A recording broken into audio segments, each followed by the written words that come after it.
Bom dia, boa tarde, boa noite, boa madrugada. Independente da hora que você está assistindo, seja bem-vindo e comenta aí. De qual cidade você está vendo essa história? E se essa história apareceu para você, é porque ela merece ser ouvida. Então já se inscreve no canal para não perder mais nenhuma como essa.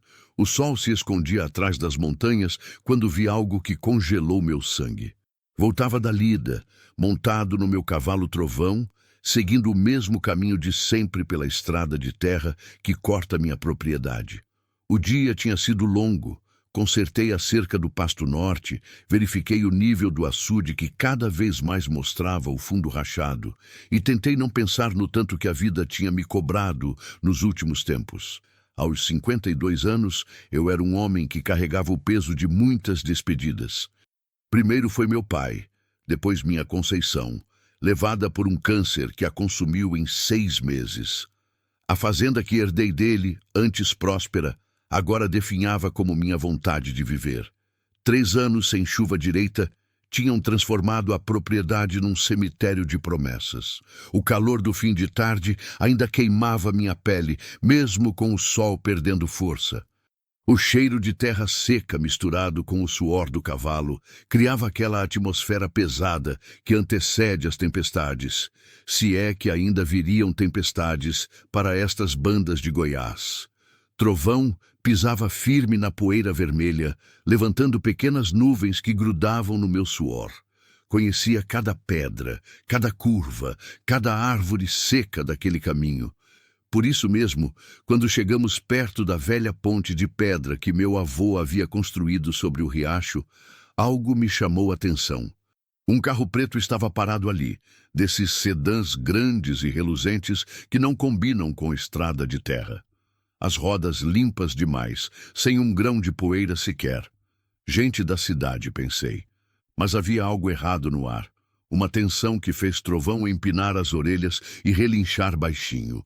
Foi então que vi. Do lado de fora do carro, um homem de terno escuro segurava uma moça pelos braços. Ela chorava, implorava. Mesmo à distância, dava para ver que estava amarrada, com os cabelos desgrenhados e a alma em frangalhos. O homem gritava palavras baixas, como quem se livra de um fardo pesado demais para carregar. Puxei as rédeas e Trovão parou. Meu coração disparou quando entendi o que estava acontecendo. Aquilo não era uma discussão, era algo muito pior. O homem arrastou a moça até a beirada da ponte. Ela se debatia, gritava por socorro, mas sua voz se perdia no vento. Então, sem aviso, num movimento brusco e covarde, a jogou da ponte. O corpo da jovem caiu no riacho com um baque seco que ecoou pela tarde silenciosa. Não pensei. Desci do cavalo num salto, corri feito louco até a ponte. O homem de terno já estava entrando no carro, mas quando me viu, acelerou e sumiu numa nuvem de poeira, deixando apenas o cheiro de pneu queimado e o som do motor se afastando. Me lancei na água gelada do riacho e nadei contra a correnteza. A água, que antes era cristalina, agora estava turva com o barro revolto. Encontrei o corpo frágil se debatendo fracamente, quase sem forças, e puxei até a margem pedregosa. Foi então que vi seu rosto pela primeira vez. Ela ainda respirava, fraca, encharcada, mas viva. Não passava de 18 anos, com feições delicadas que a violência do momento não conseguia apagar completamente. Os olhos castanhos, mesmo semicerrados, carregavam um medo que eu jamais tinha visto em pessoa alguma. Calma, menina, sussurrei, tirando as cordas que marcavam seus pulsos. Você está segura agora. Ela tentou falar, mas só saiu um gemido rouco. Estava em estado de choque, tremendo não só de frio, mas de terror. Tirei minha camisa e a cobri. Depois a carreguei no colo até onde Trovão esperava, inquieto, como se também sentisse que nossa vida tinha mudado para sempre naquele entardecer. O caminho de volta para casa nunca pareceu tão longo. Ela desfalecia e voltava a si, murmurando palavras que eu não conseguia entender. Eu a segurava firme, sentindo seu corpo tremer contra o meu peito, e uma raiva surda crescia dentro de mim. Que tipo de homem faz isso com uma criatura tão frágil? A casa que dividia apenas com as lembranças de Conceição recebeu naquela noite uma nova alma.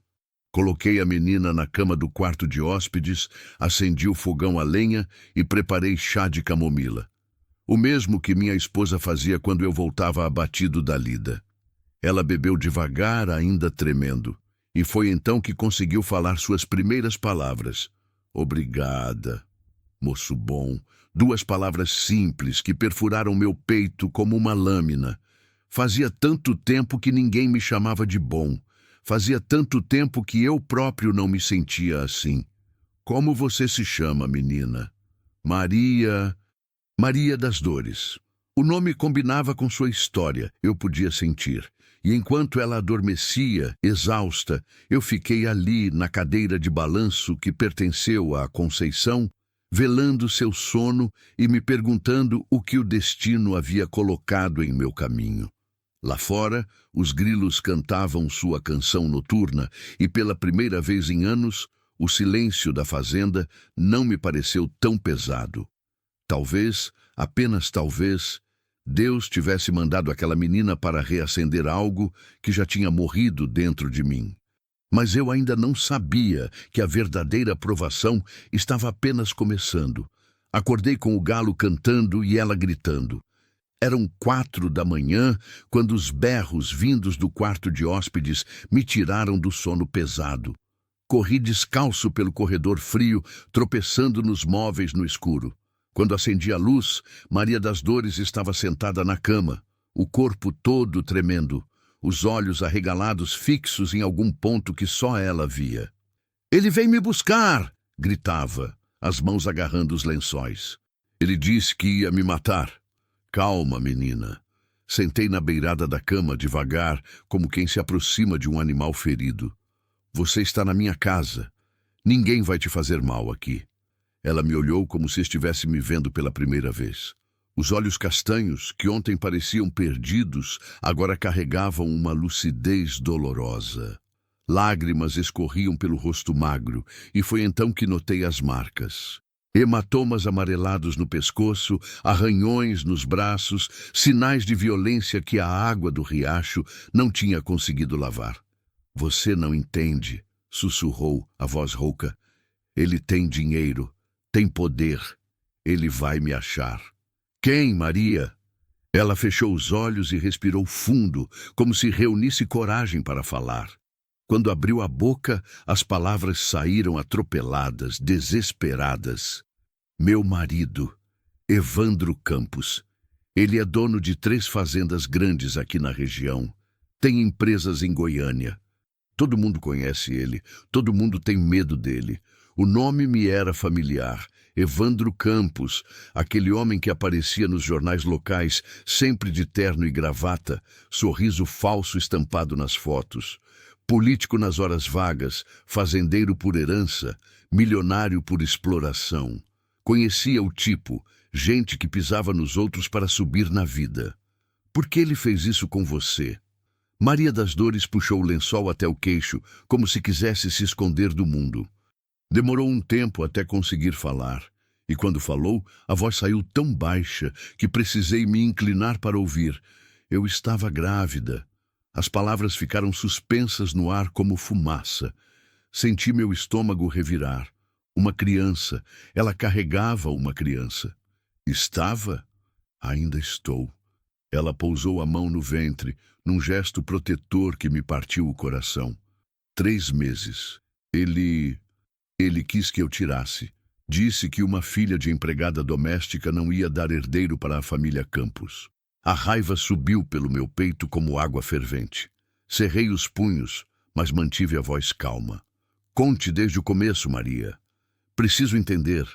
Ela se acomodou melhor na cama, puxando as pernas para perto do peito. O silêncio da madrugada envolvia nossas vozes, criando uma intimidade estranha entre 2 desconhecidos unidos pela tragédia. Eu morava com minha avó em Orizona, numa casinha de adobe perto da igreja.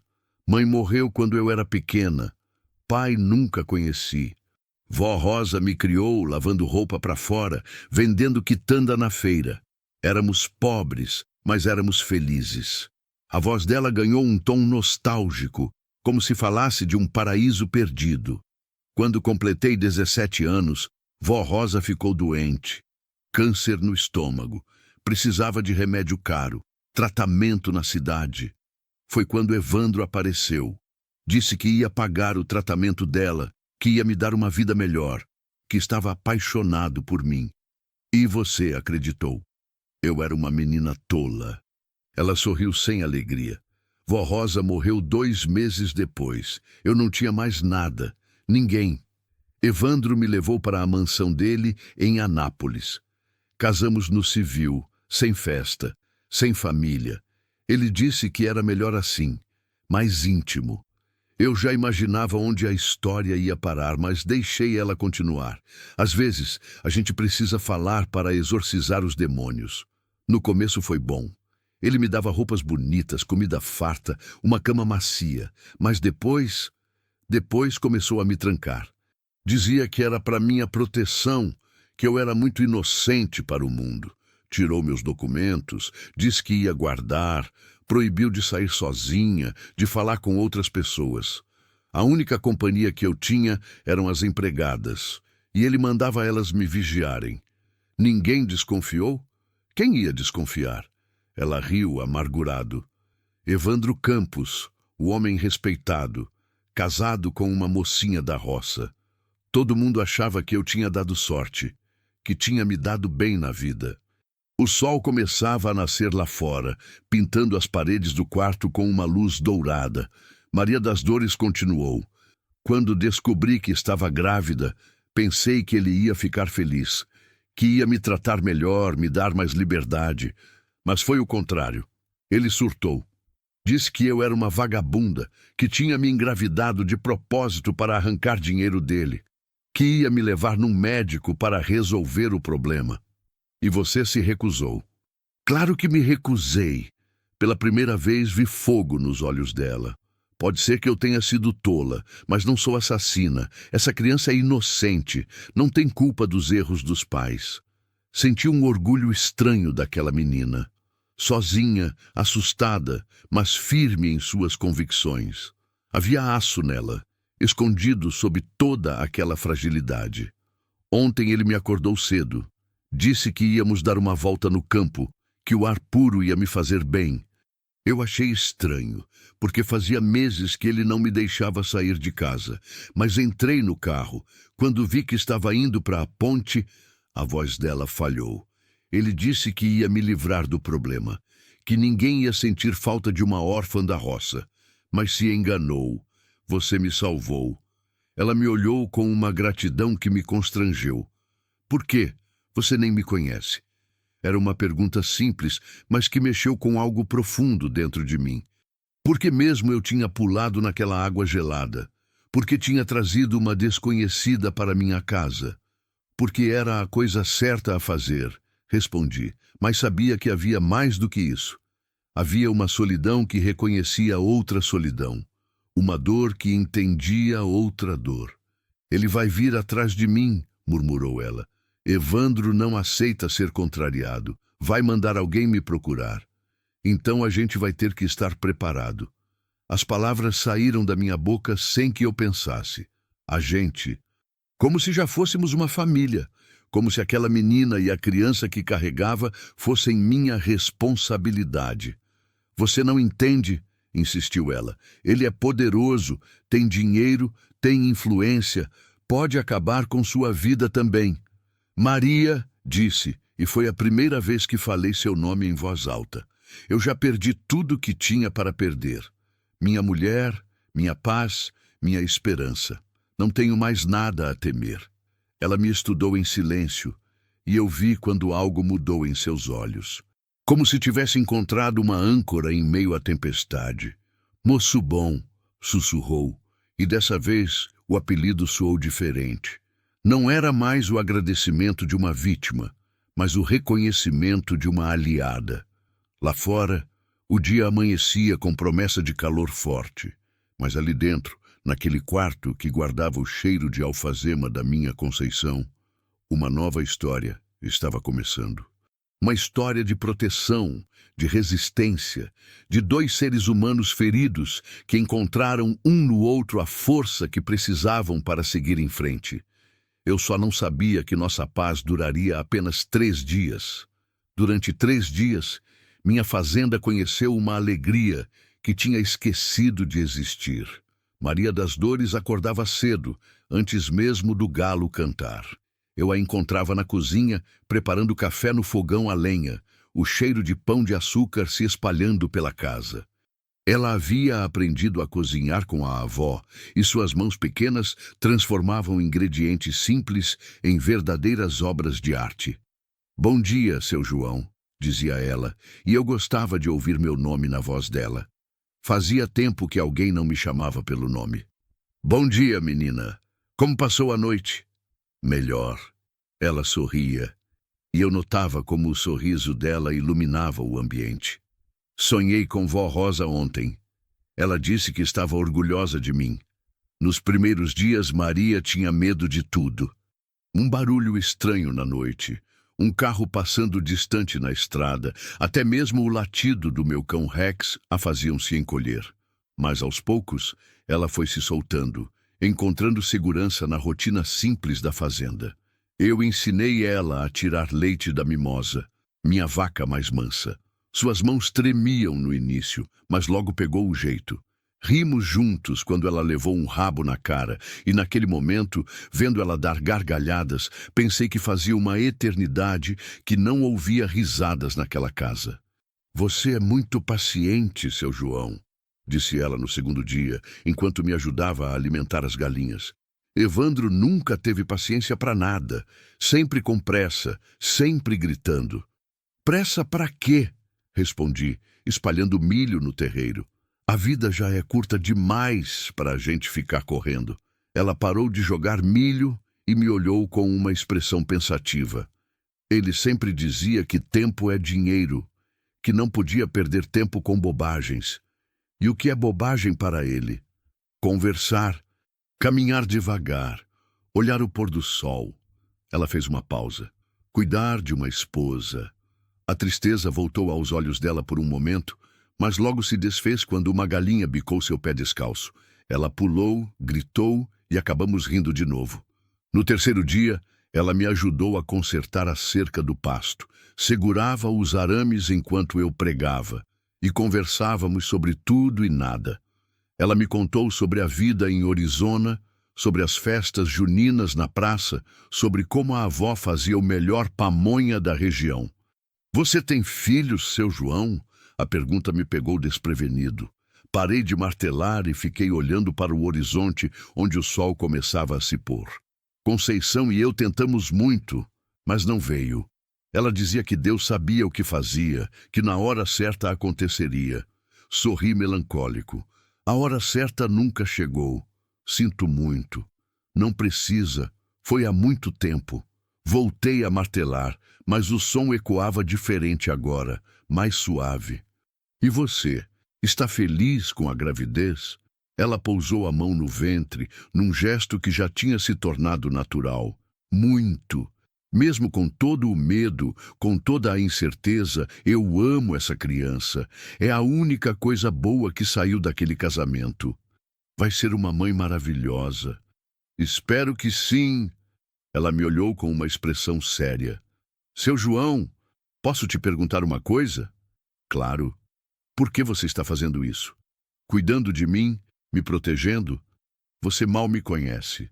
Era a segunda vez que ela fazia essa pergunta, e dessa vez eu estava pronto para responder. "Porque você me lembra que ainda sou humano. Fazia tanto tempo que eu só cuidava de animais, de plantas, de coisas que não falavam comigo.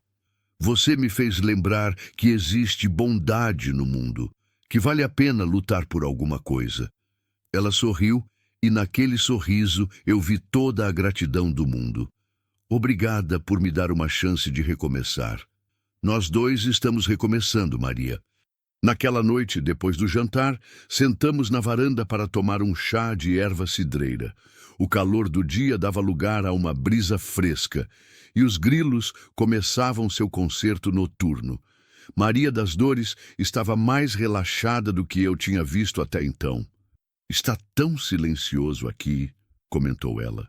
Mas é um silêncio bom, diferente do silêncio da casa do Evandro. Como assim? Lá o silêncio era pesado, cheio de medo.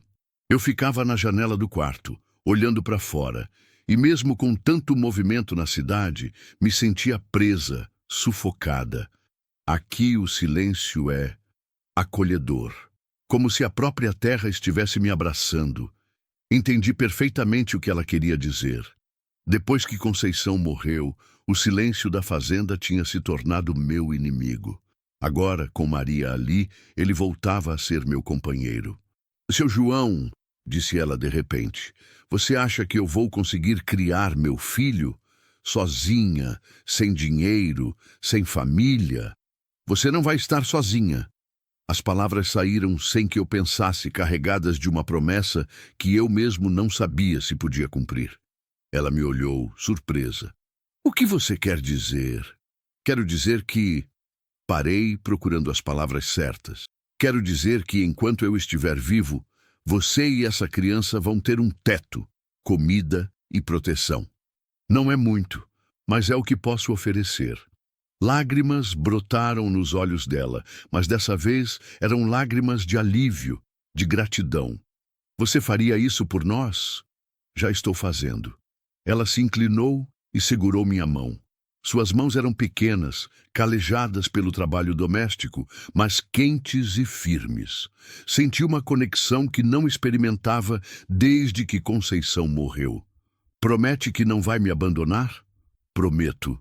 Foi uma promessa ingênua, feita sob o céu estrelado de Goiás, embalada pelo som dos grilos e pelo cheiro de jasmim que crescia na cerca. Uma promessa que eu fiz de coração, sem saber que seria testada muito antes do que imaginava. Porque na madrugada do quarto dia, acordei com Rex latindo feito louco no terreiro. Olhei pela janela e vi 2 homens andando em volta da casa, lanternas nas mãos, movimentos sigilosos de quem não veio para conversar. Evandro Campos havia mandado seus capangas. Peguei a espingarda que sempre guardava ao lado da cama, carreguei com mãos firmes e sussurrei uma oração rápida. A paz tinha acabado, a guerra estava começando, e eu não pretendia perder. O coração batia tão forte que pensei que os homens lá fora pudessem ouvir. Desci da cama devagar, pisando nas tábuas que conhecia de cor para evitar os rangidos. A espingarda pesava familiar nas minhas mãos. A mesma que meu pai usava para espantar onças, a mesma que eu nunca pensei que apontaria para outro ser humano. Rex continuava latindo no terreiro, um latido nervoso, de alerta. Era um vira-lata esperto que eu tinha achado filhote na estrada há 3 anos. Nunca latia à toa. Se estava agitado, era porque havia perigo real rondando minha propriedade. Caminhei até o quarto onde Maria dormia e bati levemente na porta. Maria, sussurrei. Acorda, mas não faz barulho. Ouvi movimento lá dentro e em poucos segundos ela abriu a porta. Estava de camisola, os cabelos soltos, os olhos imediatamente alerta. O instinto de sobrevivência que 3 meses de casamento com Evandro tinham aguçado. O que foi? Tem gente rondando a casa. 2 homens. O rosto dela empalideceu na penumbra do corredor. Ele mandou alguém me buscar. Provavelmente. Segurei seu braço com cuidado. Vai para a despensa, atrás dos sacos de feijão. Tem uma porta que dá para o quintal dos fundos. Se as coisas ficarem feias, você corre para o mato e não para até chegar na casa do Zé Pereira, do outro lado da estrada. E você? Vou tentar conversar com eles primeiro. Seu João, eles não vieram para conversar. A voz dela tremia, mas havia uma firmeza ali que me surpreendeu. Evandro não manda gente educada para resolver os problemas dele. Tinha razão. Mas eu não podia simplesmente atirar em 2 homens sem ao menos tentar uma saída civilizada. Ainda havia um resto de ingenuidade em mim, uma esperança boba de que as coisas pudessem se resolver sem violência. Mesmo assim, vou tentar. Ela segurou minha mão.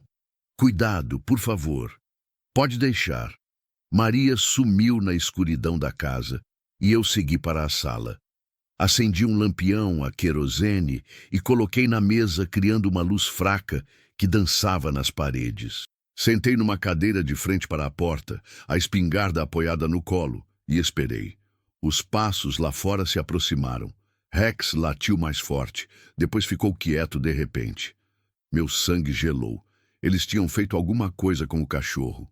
Batidas na porta, 3 pancadas secas, autoritárias. "Abra aí!" A voz era grossa, de quem estava acostumado a ser obedecido. "Quem é?" "Polícia Civil." "Abra a porta." Mentira. Eu conhecia todos os policiais da região e aquela voz não pertencia a nenhum deles. Além do mais, que polícia anda rondando casas na madrugada sem identificação adequada? Mostrem a identificação por baixo da porta. Silêncio. Depois, uma risada baixa. "Não vai ser por bem, então." Ouvi eles se afastando e pensei que tinham desistido. Que inocente eu era. Em menos de 5 minutos, uma pedra estilhaçou a janela da sala, espalhando cacos de vidro pelo chão. "Sabemos que ela está aí dentro!" gritou um deles. "Entrega a mulher e ninguém se machuca." Levantei da cadeira, mantendo a espingarda pronta. "Aqui não tem mulher nenhuma. Vocês estão na propriedade errada." "Não somos bobos, velho. O patrão viu quando você pescou ela no riacho. Entrega logo que a gente não tem a noite toda." Então, Evandro tinha visto tudo, ou pelo menos parte. Devia ter ficado observando de longe, esperando para ver se Maria morria afogada. Quando percebeu que ela tinha sobrevivido, mandou os capangas terminarem o serviço. "Vocês não vão entrar na minha casa!" gritei de volta. "Esta propriedade é privada. Sua propriedade vai virar cinza se você não colaborar." A ameaça estava clara. Iam queimar minha casa se eu não entregasse Maria. Senti a raiva subir pelo peito como lava de vulcão. Aquela casa guardava 40 anos da minha vida, as memórias da minha família, o cheiro da minha Conceição ainda impregnado nas cortinas. "Vão ter que me matar primeiro. Se é assim que você quer..." Ouvi passos correndo e me preparei para o que viesse. Eles iam tentar arrombar a porta. Apontei a espingarda para a entrada e rezei para que minha pontaria ainda fosse boa. Mas em vez de tentarem entrar pela frente, ouvi um barulho dos fundos. Estavam tentando entrar pela cozinha. Meu coração disparou. Maria estava escondida na despensa, bem perto dali. Corri pelo corredor escuro, tropeçando nos móveis. Cheguei à cozinha no exato momento em que a porta dos fundos se escancarava. Um homem alto, de boné, entrou com uma lanterna numa mão e uma faca na outra. "Onde ela está?" perguntou, apontando a luz para meu rosto. "Sai da minha casa." Velho teimoso. Ele avançou na minha direção, a faca brilhando na luz da lanterna. Não tive escolha. Disparei. O tiro ecoou pela madrugada como um trovão. O homem gritou, segurou o ombro e caiu de joelhos. Não tinha mirado para matar. Ainda não estava pronto para isso, mas para incapacitar. "Você atirou em mim!" berrou ele incrédulo. "E vou atirar de novo, se não sair daqui!" O outro capanga apareceu na porta, viu o companheiro no chão sangrando e hesitou. Era mais jovem. Talvez não esperasse encontrar resistência. Provavelmente achavam que iam lidar com um velho inofensivo. "Leva ele embora", ordenei, recarregando a espingarda. "E diz para o patrão de vocês que aqui não é terra de ninguém. Tem dono e o dono não entrega visita para bandido." O jovem ajudou o companheiro ferido a se levantar. "Isso não vai ficar assim, velho. O doutor Evandro não esquece. Que não esqueça mesmo. E da próxima vez que pisarem na minha propriedade sem permissão, não atiro para ferir." Eles saíram cambaleando, o ferido resmungando palavrões. Ouvi um motor ligando, pneus cantando na terra e o barulho se afastando pela estrada. Só então percebi que estava tremendo. "Mas seu João?" Maria apareceu na porta da despensa, pálida como um fantasma. "Você está machucado?" "Não." Apoiei a espingarda na parede e me sentei numa cadeira. As pernas não me sustentavam mais. Mas eles vão voltar. E da próxima vez vão trazer mais gente. Ela se aproximou e pousou a mão no meu ombro. Sinto muito. Eu trouxe essa desgraça para sua casa. Não foi você que trouxe. Foi a crueldade daquele homem. Mas foi por minha causa que você quase morreu hoje. Olhei para ela, para aquela menina corajosa que carregava uma criança inocente no ventre e senti uma determinação que não experimentava há anos. Maria, você me escuta bem. Não importa quantos homens ele mande, não importa quanto dinheiro ele tenha. Você e essa criança estão sob minha proteção e eu não costumo falhar com minhas promessas. Ela assentiu, lágrimas escorrendo pelo rosto. Obrigada. Agora vamos cuidar da porta e da janela. Amanhã eu falo com o delegado Antônio. Vou na igreja conversar com o Padre Miguel. Não podemos enfrentar isso sozinhos. Enquanto pregávamos tábuas na janela quebrada e reforçávamos a fechadura da porta, eu pensava no que havia mudado em mim. Algumas horas atrás, eu era apenas um viúvo solitário cuidando de uma fazenda decadente. Agora, era um homem com uma família para proteger. E descobri que isso fazia toda a diferença do mundo. Mas lá no fundo, uma voz sussurrava que o pior ainda estava por vir. Que Evandro Campos não era o tipo de homem que aceitava derrotas. E que a próxima investida seria muito mais perigosa que a primeira. O delegado Antônio me recebeu na delegacia com um café aguado e um sorriso que não chegava aos olhos. João, você sabe que eu te considero. Conheci seu pai. Fui na festa do seu casamento com Dona Conceição. Ele mexeu os papéis na mesa, evitando meu olhar. Mas isso que você está me contando é uma acusação muito séria contra um homem muito influente. Não é acusação, Antônio. É fato. Evandro Campos jogou a esposa grávida de uma ponte. Eu vi com meus próprios olhos. Você viu um homem jogando uma mulher da ponte, mas pode provar que era o Evandro, no escuro, à distância? Ele balançou a cabeça. E onde estão as provas? Onde está a vítima? Senti o sangue subir à cabeça. A vítima está sob minha proteção, e ela pode testemunhar. Uma mulher traumatizada, possivelmente em estado de choque. Antônio suspirou. João, você conhece o sistema. Precisa de mais do que a palavra de vocês dois contra um homem como Evandro Campos. Então você não vai fazer nada? Vou registrar sua queixa. Mas enquanto isso, meu conselho é que você convença essa moça a voltar para casa. Resolver as coisas em família, entende? Saí da delegacia com vontade de quebrar alguma coisa. Antônio não era um homem mau, mas era um homem covarde. E covardia, diante de gente como Evandro, era o mesmo que cumplicidade. Padre Miguel me recebeu melhor na igreja matriz. Era um homem jovem, vindo de São Paulo, que ainda não tinha aprendido a se curvar diante dos poderosos locais. Isso é uma barbárie, João, disse ele, depois que contei toda a história. Vou falar com o bispo, ver se conseguimos pressionar as autoridades competentes. Padre, com todo respeito, não vai dar tempo. Ontem à noite ele mandou 2 homens na minha casa. Quase quebraram tudo. Um saiu baleado. Os olhos do padre se arregalaram. Você atirou em alguém? Para me defender. Para defender a menina e a criança que ela carrega. Entendo. Ele ficou em silêncio por um momento, depois levantou da cadeira. Vou com você até sua casa. Quero conhecer essa moça, conversar com ela. Se ela quiser, posso arranjar um lugar seguro para ela ficar até o bebê nascer. Não precisa, padre. Ela vai ficar comigo. João, você não entende a gravidade da situação. Evandro Campos tem influência até em Goiânia. Pode comprar policiais, juízes, qualquer um que precise. Você não pode enfrentar isso sozinho. Não estou sozinho. Tenho a menina. E tenho minha consciência limpa. O padre sorriu. E vi naquele sorriso uma admiração genuína.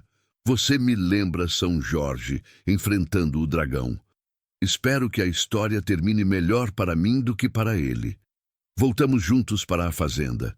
Maria estava na cozinha, descascando batatas para o almoço.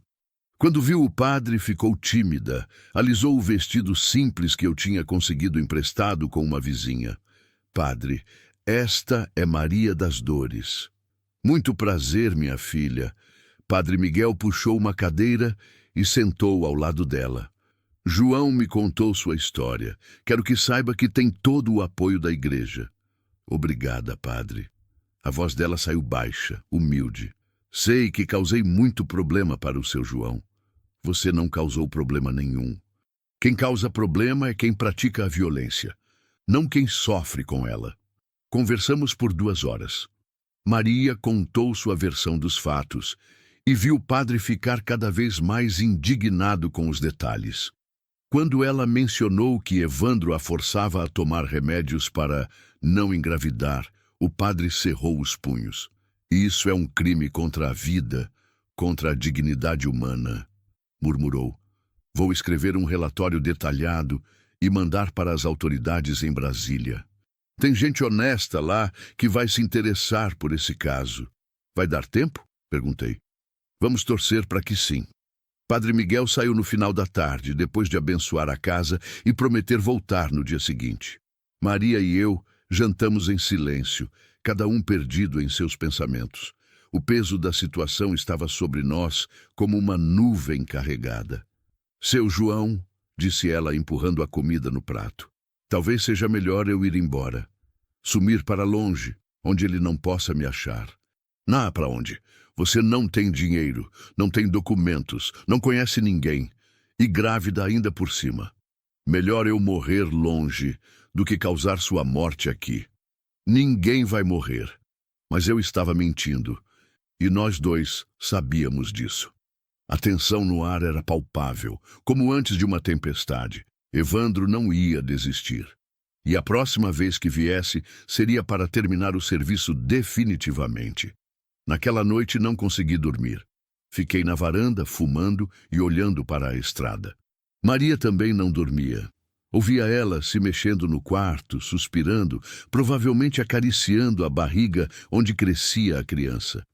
Era quase meia-noite quando vi os faróis. 3 carros subindo a estrada de terra, devagar, como cortejo fúnebre. Meu coração disparou.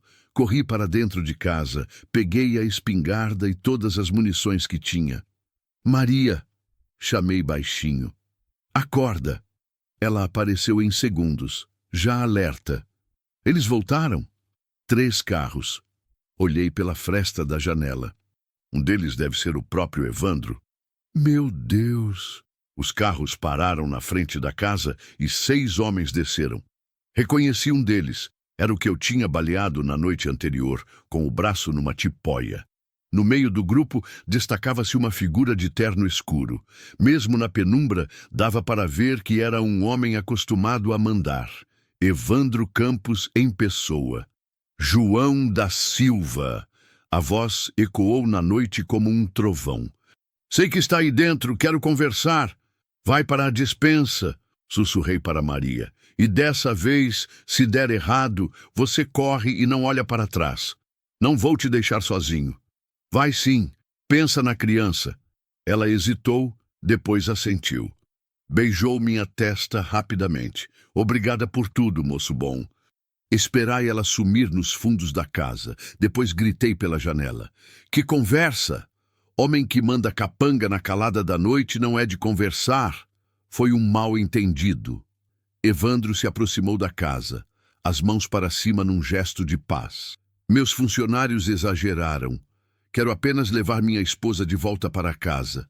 Sua esposa quase morreu afogada, por sua causa. Isso é mentira! A voz dele mudou de tom, ficou mais dura. Maria é uma moça instável, tem problemas mentais.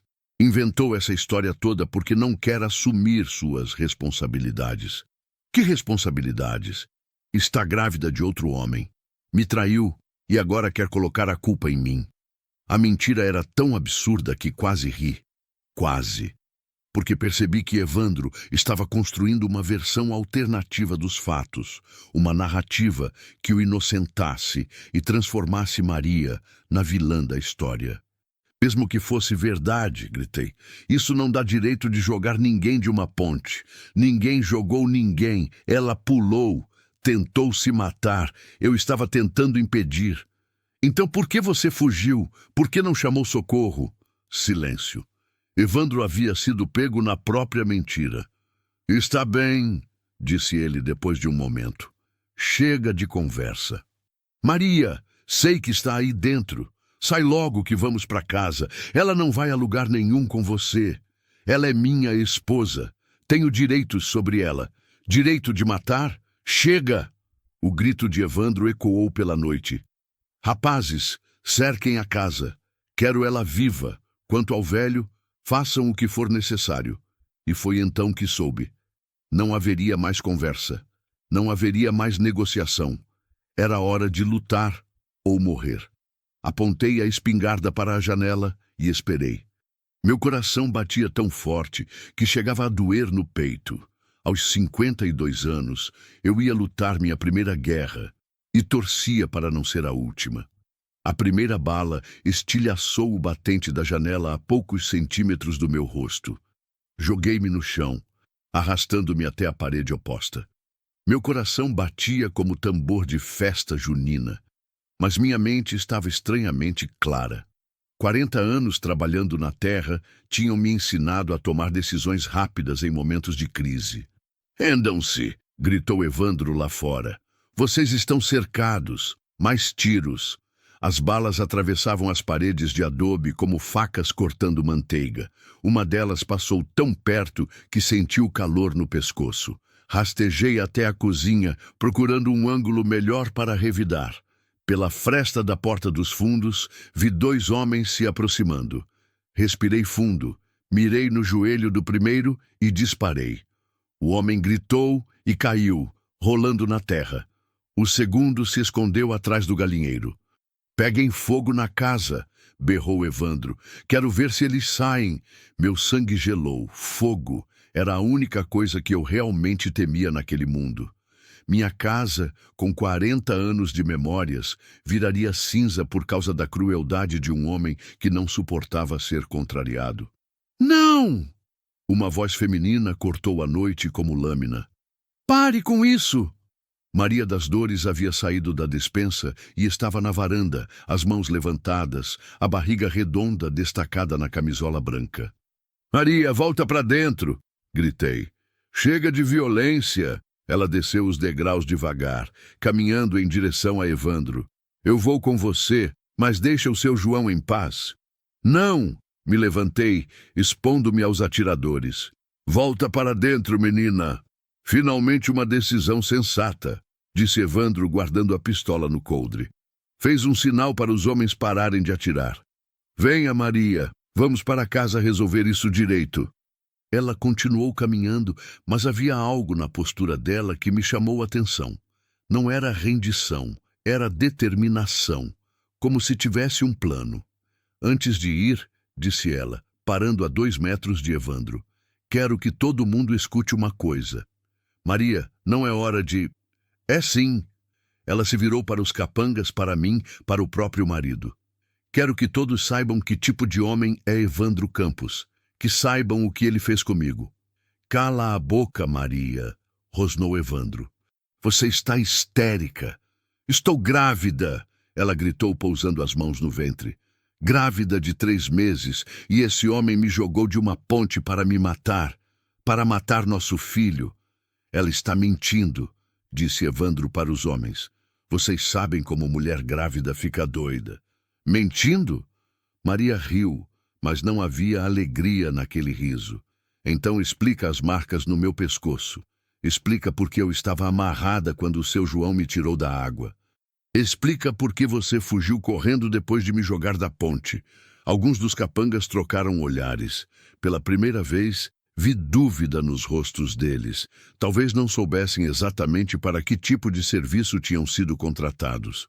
Chega de teatro, murmurou Evandro, puxando a pistola novamente. Vocês 2 vão morrer aqui mesmo. E vou dizer que foi legítima defesa. Evandro! Uma nova voz cortou a noite. Todos nos viramos. Padre Miguel subia a estrada a pé, seguido por duas outras figuras. Conforme se aproximaram, reconheci o delegado Antônio e uma mulher que eu não conhecia. "Que diabos vocês estão fazendo aqui?" berrou Evandro. "Cumprindo meu dever", respondeu Antônio, a voz mais firme do que eu tinha ouvido na delegacia. "Evandro Campos, você está preso." "Preso?" Evandro riu. "Por quê?" A mulher desconhecida se adiantou. Era alta, de meia idade, com uma autoridade natural que fez todos pararem para ouvi-la. "Sou a doutora Helena Cardoso, promotora de justiça de Goiânia. Recebemos uma denúncia anônima sobre tentativa de homicídio e cárcere privado." "Denúncia anônima?" Evandro olhou ao redor confuso. "Que palhaçada é essa?" "Não foi anônima", disse Padre Miguel, caminhando até ficar ao lado de Maria. "Fui eu que liguei para Goiânia depois que conversei com Maria hoje à tarde. A doutora Helena veio investigar pessoalmente. E encontrou o quê?" desafiou Evandro. "A palavra de uma mulher histérica contra a minha." "Encontrou isto", disse a promotora, tirando um papel do bolso. "Um laudo médico atestando que Maria das Dores tem marcas de violência física recente.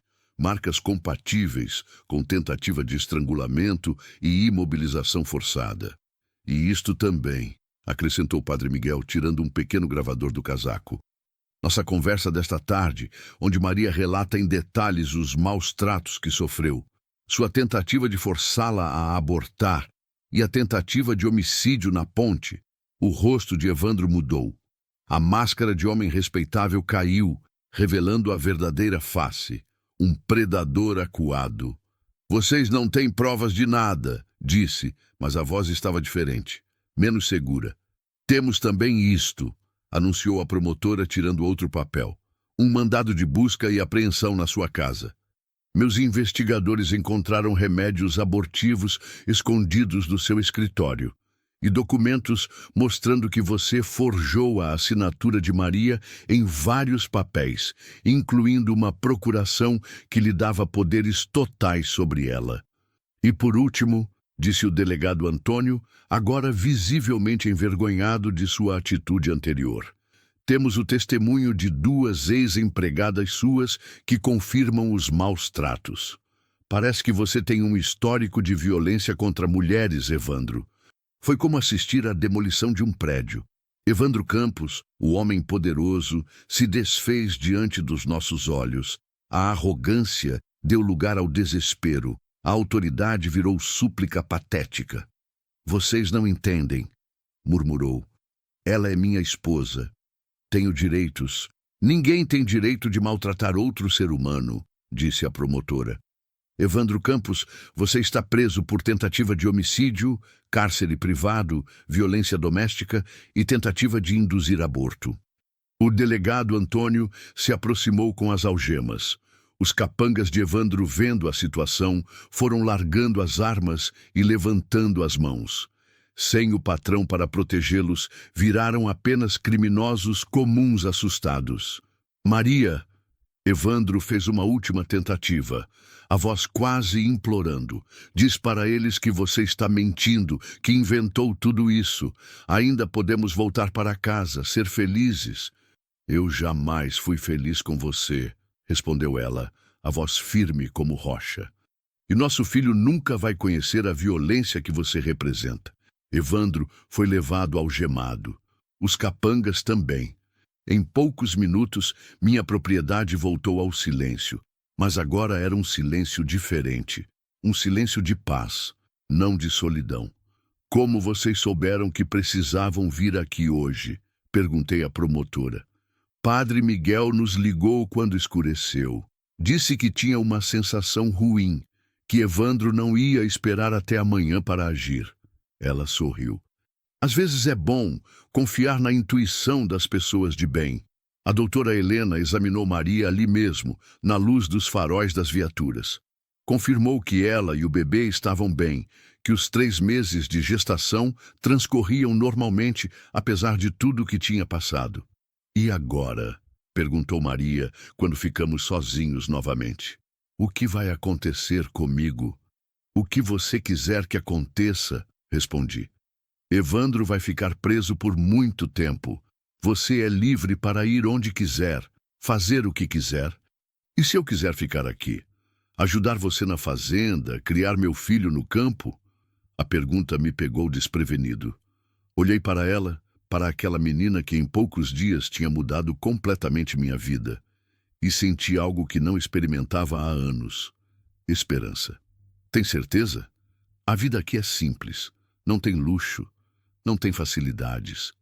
Tem paz, tem dignidade. Ela sorriu, e pela primeira vez, vi um sorriso verdadeiramente feliz em seu rosto. Tem um homem bom que me deu a chance de recomeçar. Então fica. As palavras saíram sem que eu pensasse. Você e a criança sempre terão um lar aqui. 6 meses depois, no início do inverno seco de Goiás, nasceu Esperança.